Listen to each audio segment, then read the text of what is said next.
Et pendant un moment, mon activité principale, c'était la marche. Et en marchant, j'ai commencé à me poser des questions, quel est le sens, quel est le but de la vie, ce qui est donc je me suis renseigné, j'étais sur internet en m'intéressant au hasard, aux probabilités. Quand on le lit, c'est comme si c'est Allah subhanahu wa ta'ala qui te parle, c'est très émouvant. Pour moi, quand j'ai entendu parler de ça, l'éveil que j'ai eu quand je suis tombé sur la série, c'est vraiment, je suis tombé sur un trésor.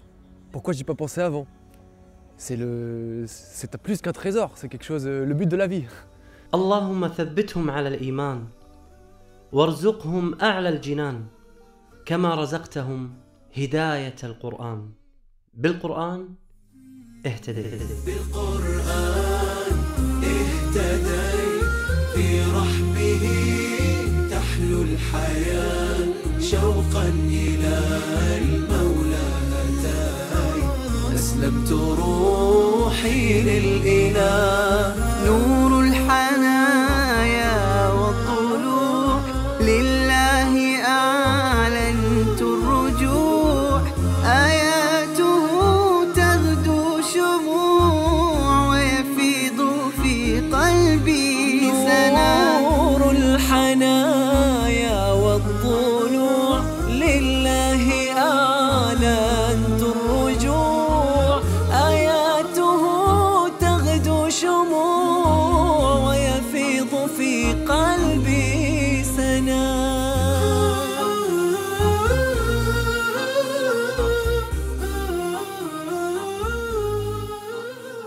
Alors, salam alaikum. Je m'appelle Nicolas, le prénom musulman Abdallah. Jusqu'à mes 13 ans, j'ai envie de dire jusqu'à mes 13-14 ans, j'ai vécu une vie assez banale, un petit peu comme tout le monde. Aller à l'école. Jusqu'à l'âge de mes 13-14 ans, j'ai commencé à dévier, à être démotivé. من شاب عادي غربي في فرنسا إلى مدمن خمر ثم أدمن المخدرات حتى انتهى به الأمر إلى الإسلام وذلك بسبب الصدفة. Donc voilà, donc à mes 13-14 ans, comme j'étais démotivé, j'ai quitté l'école, j'ai arrêté l'école. J'avais un mauvais comportement avec mes parents. J'ai commencé à fumer des cigarettes, du cannabis, à prendre de l'alcool, différentes drogues. J'en suis devenu addict. عندما بلغ 13 وحتى 20 من عمره انقطع عن الدراسة والعمل. كان يسرق من والده وينفق المال في المخدرات والخمور.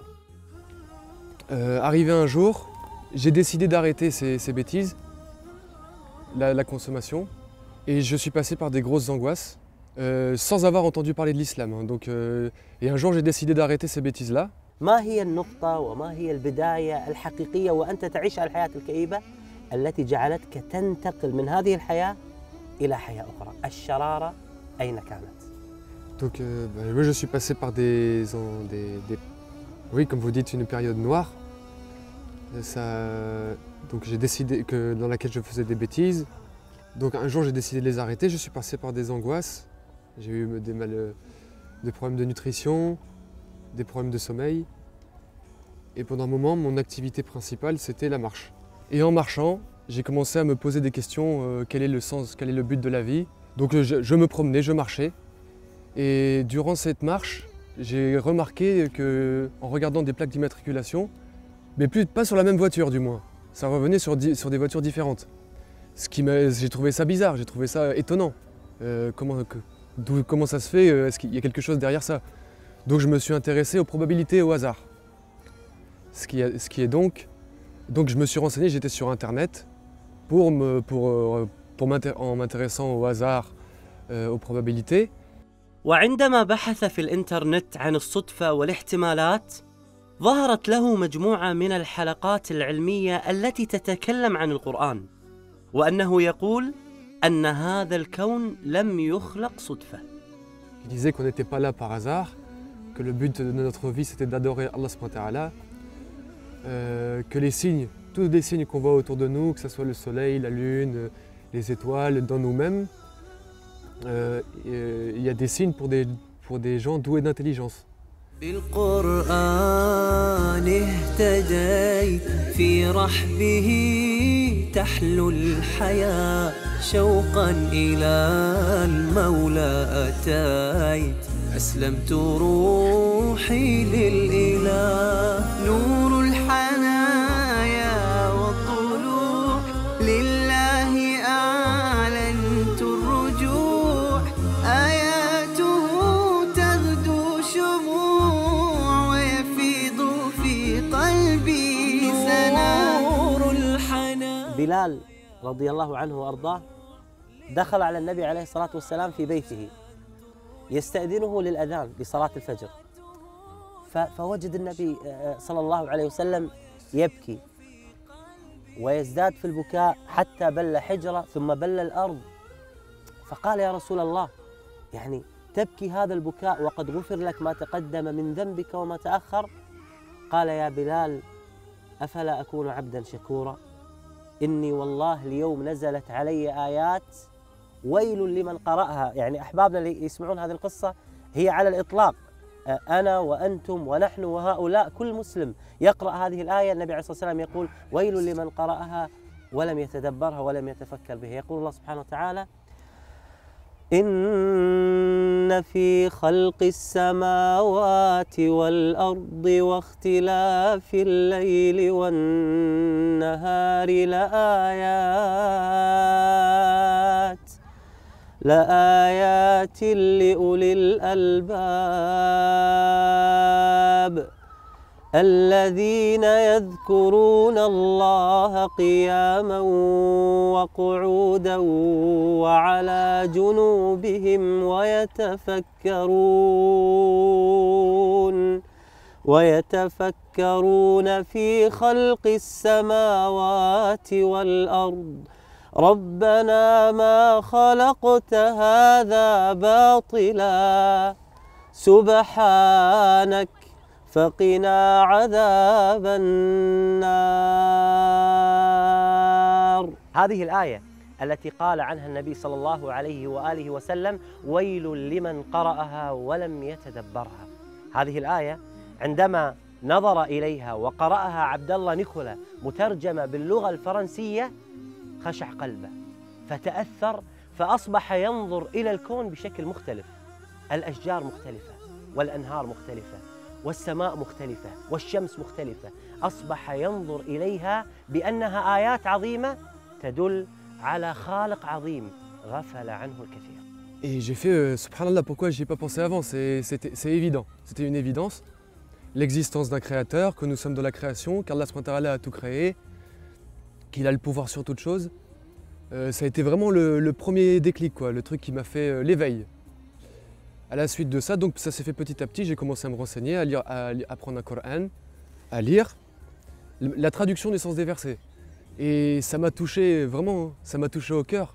Comme quoi c'était, subhanallah, c'est indescriptible. Quelque chose de vraiment... quand on le lit, c'est comme si c'est Allah subhanahu wa ta'ala qui te parle, c'est très émouvant. أخي عبد الله هذه محبة واختيار من الله سبحانه وتعالى. اختارك الله سبحانه وتعالى كي تكون مسلما ويأتي من بعدك بإذن الله تعالى أجيالا يدخلون الإسلام. بهداية من فضل ربي يكسو الجمال وقلبي يخضر إحساسي ودربي وملامحي حين انتدي بالقرآن برحمه تحلو الحياة شوقا إلى المولى أتاي أسلمت روحي للإله بالقرآن برحمه تحلو الحياة شوقا إلى المولى أتاي أسلمت روحي للإله. كان المدى أشواك حتى كساه الندى والقلب قد أرضاك يا رب حين اهتدى يا رب حين اهتدى.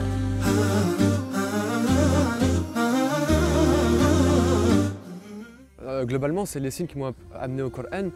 Après, bien sûr, dans la série, il parlait justement aussi des découvertes. Aujourd'hui, grâce à la technologie, des scientifiques, il y a une comparaison entre les faits qui ont été découverts il y a quelque peu par des scientifiques et qui ne contredit pas ce qu'il y a dans le Coran. Au contraire, qui vient le compléter en fait, qui vient le confirmer. Donc ça, c'est aussi assez troublant, c'est quelque chose qui donne encore plus la foi aussi, qui amène tout cela, c'est quelque chose...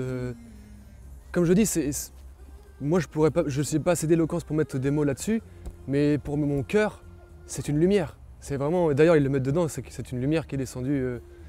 من رحمة الله سبحانه وتعالى علينا بأنه إذا أراد الهداية لشخص يضع له علامات. هذه العلامات ممكن أن تكون علامات غير مؤلمة مثل أخونا عبد الله نيكولا، أو تكون هناك علامات مؤلمة مثل حادث سير، مرض، وفاة شخص عزيز عليك وعلينا.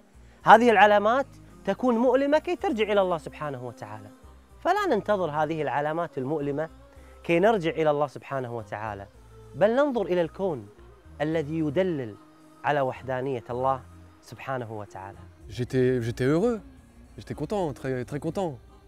Pour moi, quand j'ai entendu parler de ça, l'éveil que j'ai eu quand je suis tombé sur la série, c'est vraiment, je suis tombé sur un trésor. Pourquoi j'y ai pas pensé avant?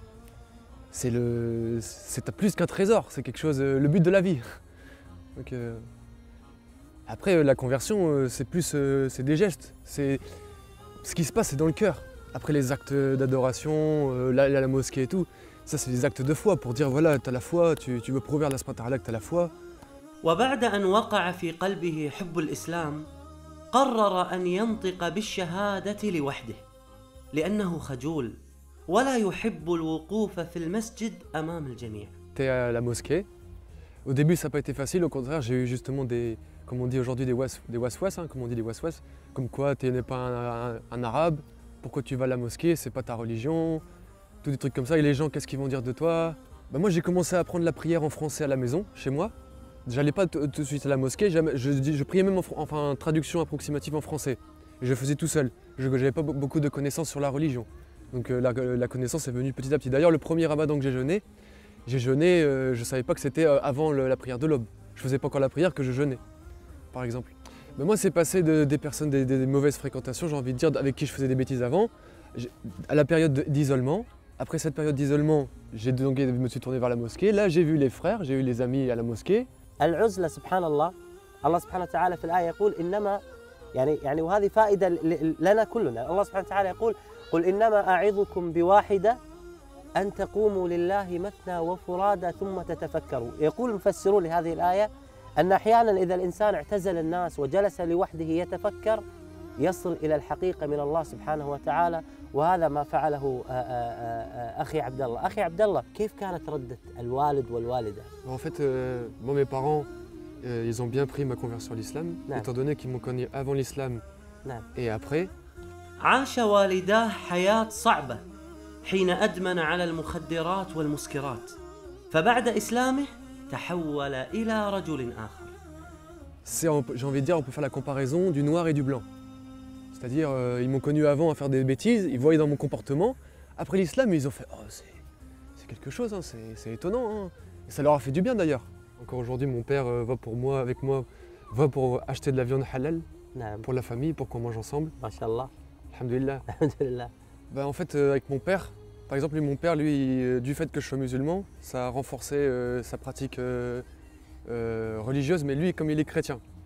Donc, j'ai remarqué il fait du catéchisme pour les petits, il va à l'église. Et d'ailleurs, il dit qu'il n'y a pas entre les musulmans et les chrétiens, il n'y a pas beaucoup de différence.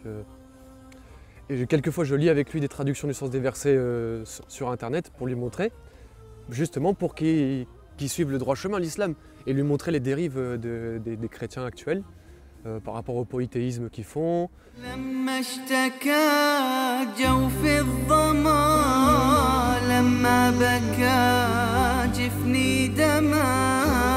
والدرب خاف جهنم لجأت للقرآن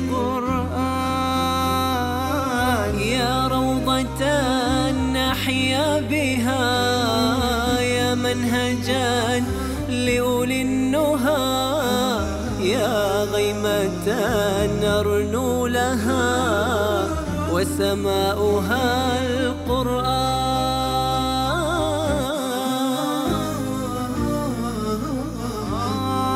عم الظلام فؤاديها، بات الليالي قاسية، ما عدت أدري ما الضياء إلا مع القرآن.